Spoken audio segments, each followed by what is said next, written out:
Hello students, again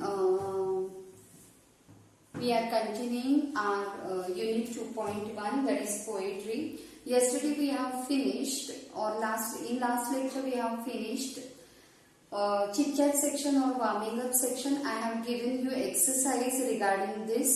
मी exercise पण दिलेली होती and I hope की तुम्ही प्रत्येकाने ती कंप्लीट केली असेल अशी अपेक्षा ठेवते. रिमेंबर, जेव्हा बुक्स बघेल तेव्हा मी ऍब्सोल्युटली एक दिवसाचाही वेळ देणार नाहीये. बुक्स तुमच्या रेग्युलरली कंप्लीट ठेवायच्या आहेत तुम्ही. And another important thing, very few students sending me assignments. Whatever they have finished, they are sending me on my personal number WhatsApp.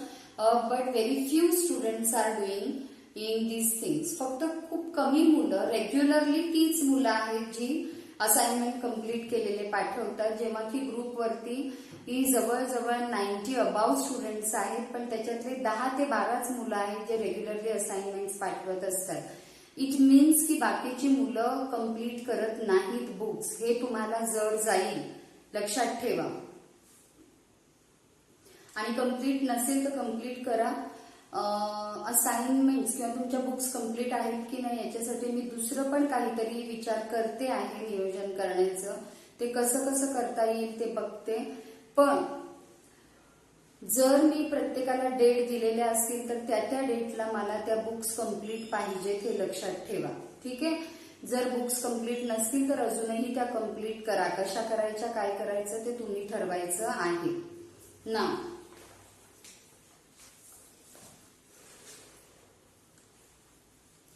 Comparison. Open your page number 34. Page number 34 open करा. Actual poetry. As usual सगळ्यात पहिल्यांदा मी पूर्ण poetry तुमच्यासाठी read out करणार आहे. हे पोएट्रीच्या pronunciation कडे लक्ष द्यायचं आणि नंतर मी तुम्हाला स्टांजा बाय स्टांजा किंवा लाईन बाय लाईन ती समजावणार आहे. Okay. So let me check your video. Is it clear? मी डीम लाईट मध्ये आज व्हिडिओ घेते, कारण की लाईटमुळे तुम्हाला व्हिडिओ दिसायचा प्रॉब्लेम येतो. एस्पेशली जो टॉपचा पार्ट आहे बोर्डचा तो तुम्हाला नीट दिसत नाही त्याच्यामुळे. सो लेट मी ऍडजस्ट. त्याच्यामुळे मी डीम लाईट मध्ये घेते आहे आणि आय थिंक हे तुम्हाला जास्त विजिबल आहे. ओके. सो फास्ट कंपॅरिझन्स याच्यामध्ये जसं मी तुम्हाला काल सांगितलेलं आहे, as I told you yesterday that whenever we compare anything, we compare it between two things. आपण दोन गोष्टींमध्ये कम्पेअर करतो. And whenever we are comparing in something between two things, those two things should have or must have one similar quality. त्यांच्यामध्ये कुठली तरी एक quality same असली पाहिजे ज्याचं आपण कंपॅरिझन करू. त्याच्यामुळे इथे पण तुम्हाला वेगवेगळ्या गोष्टींचं कंपॅरिझन दिले पहा. Fast as a spaceship, slow as a स्नेल. म्हणजे इथे कशाचं कंपॅरिझन आहे, कोणती सेम क्वालिटी ठेवली, स्पीड. इथे काय सेम ठेवलं, स्पीड सेम ठेवून स्पीडला समोर ठेवून केलंय. मग अशा पद्धतीने आहे. Let me read out whole poetry. Fast as a spaceship, slow as a snail, big as a dinosaur, small as a nail, fierce as a tiger, gentle as a lamb, sour as a lemon, sweet as a jam, dry as the desert, wet as the sea, cool as a cave, warm as a toast, noisy as a road drill, quiet as a ghost, strong as an ox, weak as kitten, hard as a rock, soft as a mitten, dark as a tunnel, light as the moon, night time midnight, daytime noon, tall as a giant, short as an elf, crooked as a mountain path, straight as a shelf. The world is full of opposites, so think of some yourself. And this is the end of your poetry. Now we'll see it from the beginning, line by line. Okay, प्रत्येक line wise आपण बघूया. And 1 second.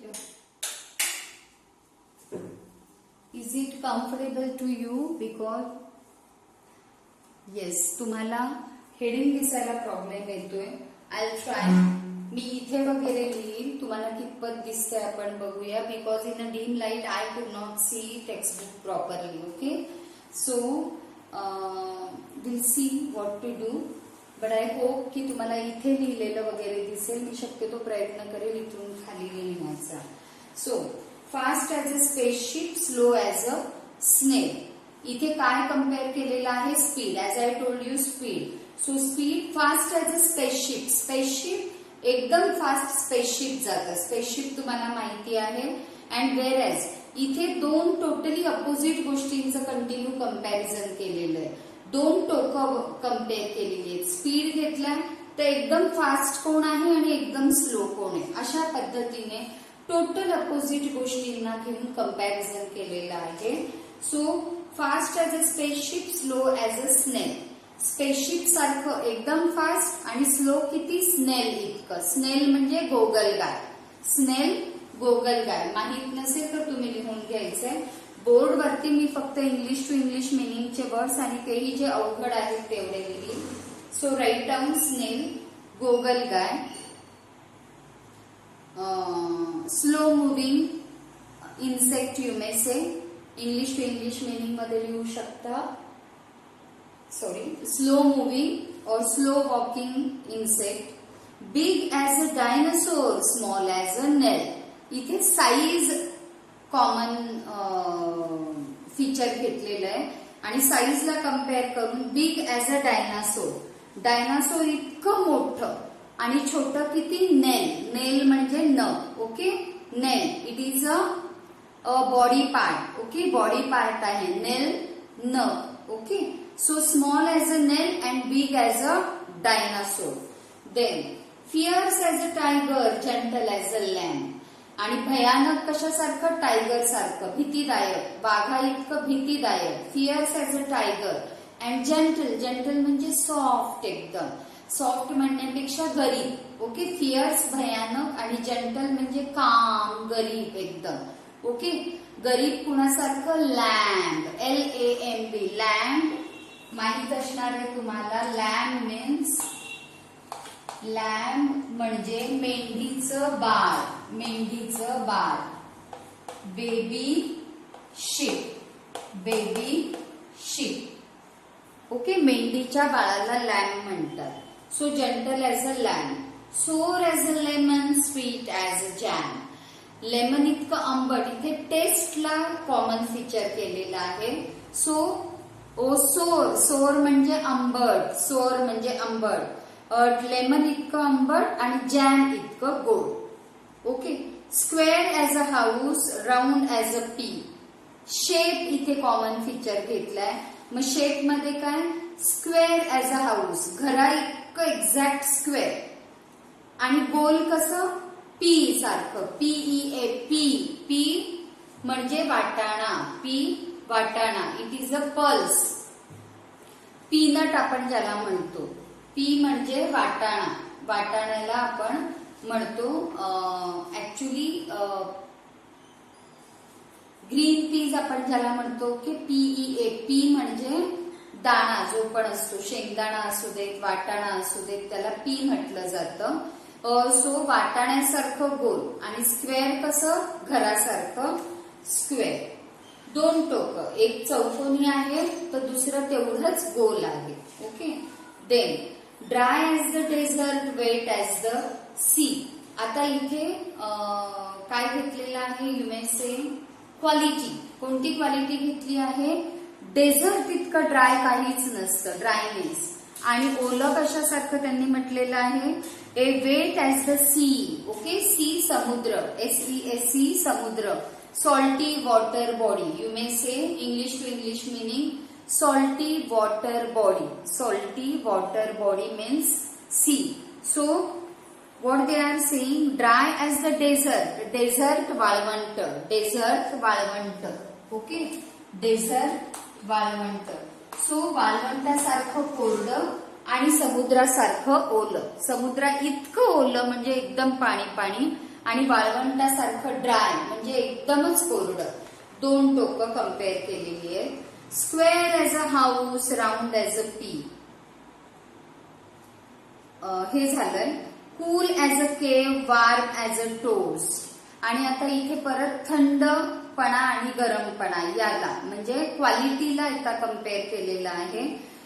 Cool as a केव, एखादी गोष्ट थंड किती, गुहे इतकी. केव म्हणजे गुहा. गुहा, कोणत्याही गुहेत आपण गेलो, कोणत्याही गुहेत गेलो तर खूप थंड वाटतं तिथे. गुहेमध्ये एकदम थंड वाटतं, म्हणून कूल ॲज अ केव. आणि warm as a toast.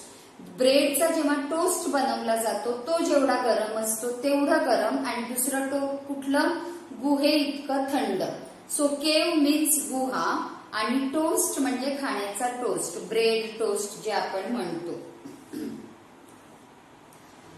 So ब्रेडला गरम केल्यावरच टोस्ट बनतो, म्हणून warm as a toast.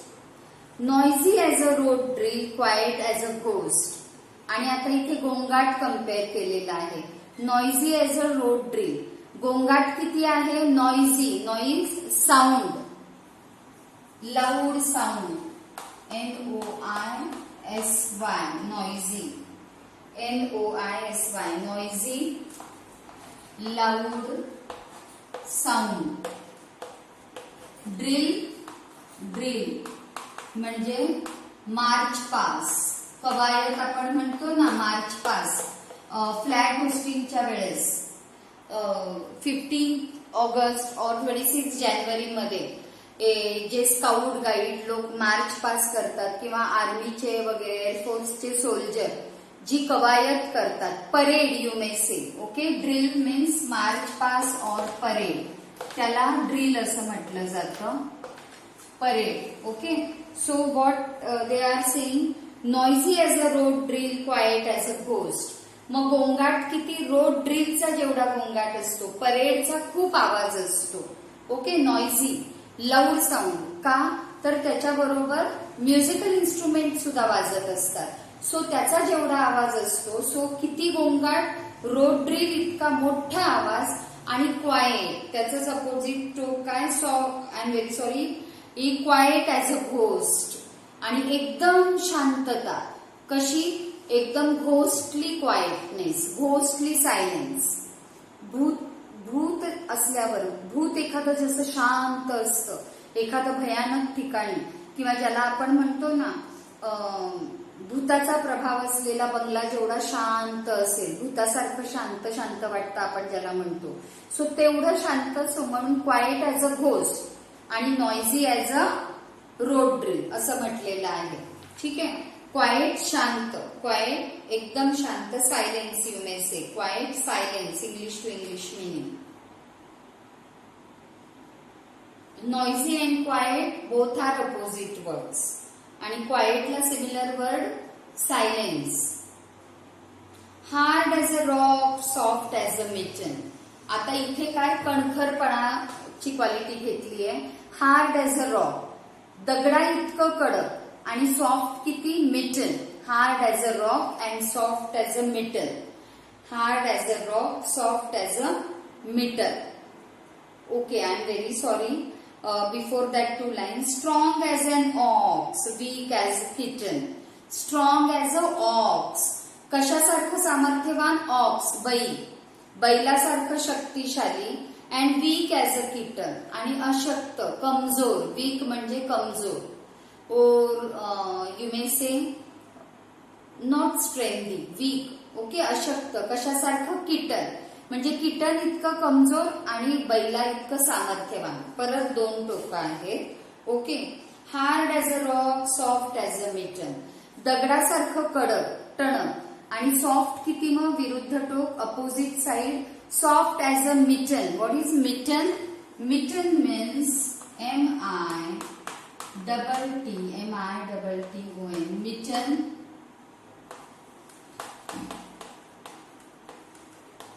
Microwave, actually याची गरज नाही, पण मायक्रोवेव्ह ग्लव्ज जे असतात त्याला मिटन असं म्हटलं जातं. सो तुम्ही फक्त ग्लव्ज असं लक्षात ठेवा, हँड ग्लव्ज. पण मिटन कशाला म्हणतात, तर जे मायक्रोवेव्ह साठी हँड ग्लोव्ज असतात, वेगळ्या पद्धतीचे असतात, त्याला मिटन असं म्हटलं जातं. त्याला मिटन असं म्हटलं जातं, MITTEN, त्याला मिटन असं म्हटलं जातं. So hard as a rock and soft as a mitten. Mitten सारखं सॉफ्ट आणि दगडासारखं कडक असे दोन कंपॅरिझन केले. सो हार्ड आणि सॉफ्ट अपोजिट वर्ड आहे. मग सॉफ्ट काय, मिटन. मिटन जे हँड ग्लोव्ज असतात, मायक्रोवेव्हचे जे ग्लोव्ज असतात त्याला मिटन म्हणतात. आणि हे जे ग्लोव्ज असतात ते खूप सॉफ्ट असतात, वेगळ्या पद्धतीचे असतात मायक्रोवेव्हचे, ते फिलिंगला खूप सॉफ्ट असतात, म्हणून सॉफ्ट ॲज अ मिटन म्हटलेलं आहे. Dark as a tunnel, light as the moon. अंधार कशासारखा, टनेल. टनेल म्हणजे बोगदा, टनेल बोगदा. टनेल अंधारमय कशासारखं, टनेल सारखं, बोगद्यासारखं. बोगद्यात जेवढा अंधार असतो तेवढा अंधार. So dark as a tunnel, बोगद्या इतका काळोख. आणि लाईट म्हणजे प्रकाश कशासारखा, चंद्रासारखा. बोगद्यासारखा काळोख आणि चंद्रासारखा प्रकाश असं म्हटलेलं आहे. Dark as a tunnel, light as the moon, night time, mid night, day time, noon. आता इथे कोणते टाइम कम्पेअर केले, इथे दिवसामधला प्रहर कम्पेअर केलाय, टाइम कम्पेअर केलाय. सो कुठला टाइम, दोन्हीचा. दोन प्रहर असतात मेन, दिवस आणि रात्र. मग त्याच्यात सुद्धा रात्रीचा मध्यरात्रीचा वेळ आणि मग दिवसाचं मध्यान काय असते, दुपार. मग अशा पद्धतीने कम्पेअर केलंय. नाईट टाइम, मिड नाईट, रात्रीचा मिड नाईटचा वेळ, मध्यरात्रीचा वेळ. आणि डे टाइमचा, दिवसाचा नूनचा वेळ. नून म्हणजे मध्यान्ह, दुपार. नून म्हणजे आफ्टरनून. नून म्हणजे मध्यान्ह, आफ्टरनूनला फक्त नून म्हणतात. दुपार एक्झॅक्टली मधला प्रहर, सकाळचा मधला प्रहर म्हणजे noon. So night time, mid night, day time, noon. Tall as a giant, short as an elf. आता उंची कम्पेअर केलीये. टॉल ॲज अ जायंट, किती उंच, जायंट सारखं. जायंट महाकाय असलेल्याला जायंट म्हणतात. अति मोठं, अतिशय मोठं, महाकाय, giant. Very big, English to English meaning very big. GIANT, giant, very big और ह्यूज, खूप मोठं. महाकाय म्हणजे जायंट. मग कशासारखं महाकाय, so tall as a giant, कशासारखं उंच, महाकाय माणसासारखं उंच. ऍक्च्युली जायंट राक्षसाला सुद्धा म्हणतात. व्हेरी ह्यूज पर्सन ह्यूज नका, पण जायंट राक्षसाला म्हणतात. You may say demon. मग DEMON, डेमन. ओके, राक्षस. मग राक्षसासारखं मोठं, टॉल ॲज अ जायंट, राक्षसासारखं मोठं किंवा महाकाय असं मोठं. आणि शॉर्ट ॲज अ एल्फ, आणि छोटं किती, बुटकं किती. शॉर्ट म्हणजे बुटकं, छोटं नाही, शॉर्ट म्हणजे बुटकं. किती बुटकं, एल्फ इतकं. एल्फ म्हणजे काय, ELF. एल्फ म्हणजे जामन, बुटका माणूस ज्याला आपण म्हणतो ना, ज्याची उंची वाढत नाही त्याला मराठीत जामन म्हणतात. ओके, जामन, त्याला एल्फ म्हणतात. इंग्लिशमध्ये दुसरा शब्द आहे ड्वार्फ, DWARF, ड्वार्फ, जामन, बुटका माणूस, त्याला एल्फ असं म्हणतात. एल्फ. मग बुटक्या माणसा इतकं छोटं आणि मोठं किती, जायंट सारखं. Crooked as a mountain path, straight as a shelf. आता याच्यामध्ये रेषेचा तुलना केली आहे. सरळ किती असावं, तर क्रुकेड ॲज अ, एकदम नागमोड. डोंगरातली वाट कशी असते, एकदम नागमोडी, वळणाची असते. सो क्रुकेड म्हणजे वळणाची, खूप जास्त वळण असलेली, कुठेच सरळ नाही, सारखी वळण असलेल्या रस्त्याला क्रुकेड म्हणतात. सो क्रुकेड मीन्स वळणा वळणांचं. क्रुकेड म्हणजे वळणा वळणांचं. क्रुकेड वळणा वळणांचं. Not even, not straight means crooked. So crooked as a mountain path. Mountain path डोंगराच्या रस्त्याप्रमाणे वळणा वळणांची. आणि स्ट्रेट ॲज अ शेल्फ. आणि स्ट्रेट कसं, शेल्फ सारखं. शेल्फ म्हणजे मांडणी. मांडणी घरात भांड्याची मांडणी, कपड्याची मांडणी असते ना, त्याला शेल्फ म्हणतात. शेल्फ कपाट. मग कपाटामध्ये जे शेल्फ असतात तेवढं सरळ, नाहीतर डोंगरातल्या रस्त्यासारखं नागमोडं नागमोडं, असे दोन टोटल अपोजिट घेतलेले आहेत. मांडणीसारखं सरळ. So crooked as a mountain path, straight as a shelf. आणि लास्ट 2 लाईन्स इम्पॉर्टंट आहे. The world is full of opposites. अशा पद्धतीने अख्खं जगच पूर्णपणे विरोधाभासाने भरलेलं आहे. Full of opposites. So think of some yourself. आणि असं असताना मग मी जे सांगितलंय त्याच्याशिवाय तुम्ही काहींचा विचार करा आणि याच्यात ऍड करा. So think of yourself. जसं मी तुम्हाला भरपूर अपोजिट गोष्टी जगातल्या दिल्या, मग आता तुम्ही काही 1-2 गोष्टींचा विचार करा आणि त्या याच्यामध्ये ऍड करा. So think of yourself. So think of some yourself. थोड्याशा तुम्ही तुमच्या विचार करून आठवून बघा. अशा टोटली अपोजिट आपल्या आजूबाजूला कोणकोणत्या गोष्टी असतात. And this is the end of your poetry. अशा पद्धतीने तुमची ही पोएट्री इथे संपलेली आहे. त्यातल्या त्यात जेवढे अवघड होते ते शब्द मी तुम्हाला दिलेले आहेत. याच्या व्यतिरिक्त जर काय अडत असेल तर सांगा. आणि as I told you very early और you may say long back time. खूप आधी मी सांगितलं होतं फर्स्ट युनिट आपण बिट बाय बिट करणार आहोत, पण सेकंड युनिट पासून because we are lagging behind, आपला पोर्शन खूप मागे आहे, त्याच्यामुळे आता आपण वर्कशॉप वगैरे मी डिस्कस करणार नाही. खूप काही अवघड असेल वगैरे तर बघेल, जस्ट बरोबर डिस्कस करू. आन्सर्स वगैरे तुमचे तुम्ही लिहायचे आहेत. वर्कशॉप तुमचं तुम्ही बघायचंय. पोएट्री कंप्लीट झाली म्हटलं की तुम्ही त्याच्या खालचे काय प्रश्न आहेत, लेसन खालचं काय आहे ते स्वतः लगेच सॉल्व्ह करायला घ्यायचं. माझी सांगायची वाट बघायची नाही. खूप अवघड, खूप वेगळं काय असेल आणि महत्वाचं असेल तर ते मी बोर्डवर जरूर डिस्कस करेल. पोएट्री आपली संपलेली आहे. पोएट्रीच्या खाली बघा, त्यातल्या त्यात तुम्हाला किती प्रश्नांचे आन्सर्स करता येतील. But before answering those, look at left hand side. डावीकडच्या बाजूला बघा.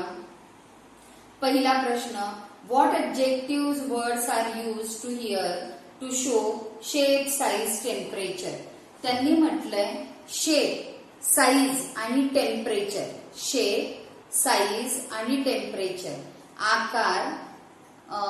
आकारमान साईज आणि टेम्परेचर तापमान, या 3 गोष्टींशी रिलेटेड कोणत्या अपोजिट वर्ड्स, कोणते ऍडजेक्टिव्ह वापरलेले आहेत ते तुम्हाला द्यायचे. फक्त 3शी रिलेटेड, शेप, साईज आणि टेम्परेचर, या 3 गोष्टींशी रिलेटेड कोणते कोणते ऍडजेक्टिव्ह दिलेले आहेत, विशेषण, ते तुम्हाला डॅश करून लिहायचे. फॉर एक्झाम्पल त्यांनी काय म्हटलेलं आहे, शेप, साईज, टेम्परेचर. मग शेप डॅश करा आणि शेपशी रिलेटेड जेवढे पण अख्ख्या पोएट्रीत ऍडजेक्टिव्ह आहे ते त्याच्या पुढे लिहायचे. नंतर साईज डॅश आणि त्याच्यानंतर टेम्परेचर. अशा पद्धतीने आन्सर करायचं आहे. Next question, Wien you compare 2 things they must have at least 1 common feature. जे मी तुम्हाला सांगितले. When we compare a spaceship and a snail, we consider only their speed. आणि म्हणून ते म्हणतात जेव्हा आपण स्पेसशिप आणि स्नेलचं कंपॅरिझन करतो तेव्हा ऑब्व्हियसली निर्जीव आणि सजीव गोष्टींचं करतोय, पण आपण तिथे फक्त स्पीडचा विचार केलाय आणि म्हणून कंपॅरिझन केलेलं आहे. नेक्स्ट क्वेश्चन काय आहे बघा, think of common features when you try to find opposites. जेव्हा तुम्ही, त्यांनी कवितेत म्हटलंय म्हणून असेच कवितेत दिले तसे वेगवेगळे तुमच्या आजूबाजूला कोणते अपोजिट्स गोष्टी आहेत त्या तुम्ही 2-4 तरी ऍड करायच्या. आणि तुम्हाला रायटरने, पोएटेसने म्हटलेलं आहे think of common features when you try to find opposite. जेव्हा तुम्ही अपोजिट गोष्टी स्वतःच्या स्वतः फाईंड करणार आहात तेव्हा कुठलं तरी एक फीचर, वैशिष्ट्य, थिंक ऑफ कॉमन फीचर, कमीत कमी एक तरी त्या दोन गोष्टींमध्ये वैशिष्ट्य कॉमन असलं पाहिजे आणि मग कम्पेअर करायचा विचार करा. So today we will stop over here. वर्कशॉपमध्ये तुम्हाला काही प्रॉब्लेम आहे का बघा, अदरवाइज वर्कशॉप कम्प्लीट करा. We will stop over here and then next week we will continue. तुम्ही वर्कशॉप केलं असेल असं गृहीत धरून आपण पुढे जाणार आहोत. बिफोर दॅट, इन बिटवीन आणखीन एक तुम्हाला असाइनमेंट देते. पेज नंबर 33 मध्ये एकदम बॉटमला एक लाईन आहे, ते लिहून काढायचं आहे. बघा, describe your dream vehicle in a few lines. If you have finished yesterday's assignment then you have this question. कालची असाइनमेंट कम्प्लीट केली असेल तर याचं उत्तर द्यायला अवघड जाणार नाही. त्यांनी काय म्हटलेलं आहे, डिस्क्राईब युअर ड्रीम व्हेइकल. तुमच्या स्वप्नातलं व्हेइकल कोणतं आहे, वाहन कोणतं आहे, त्याला डिस्क्राईब करायला सांगितलंय, वर्णन करायला सांगितलंय. इन अ फ्यू लाईन्स, थोड्या लाईन्समध्ये, थोडक्या लाईन्समध्ये, म्हणजे कमीत कमी 8 ते 10 ओळींमध्ये तुमचं स्वप्नातली गाडी, व्हेइकल कोणतं आहे त्याचं डिस्क्रिप्शन तुम्हाला द्यायचं आहे 8 ते 10 ओळीमध्ये. मग आता आपले 2 दिवस लेक्चर आहेत, नंतर लेक्चर नाही, त्याच्यामुळे वर्कशॉप आणि त्याच्याबरोबर हा शेवटचा प्रश्न, डिस्क्राईब युअर ड्रीम व्हेइकल. तुमच्या स्वप्नातल्या गाडीचं डिस्क्रिप्शन तुम्हाला त्यांनी द्यायला सांगितलंय आणि 8-10 ओळी त्याच्याबद्दल तुम्हाला लिहायच्या आहेत. ओके, मग एवढ्या गोष्टी तुम्हाला करायच्या आहेत. नेक्स्ट वीक मध्ये आपण भेटेपर्यंत, till then have a good day, bye.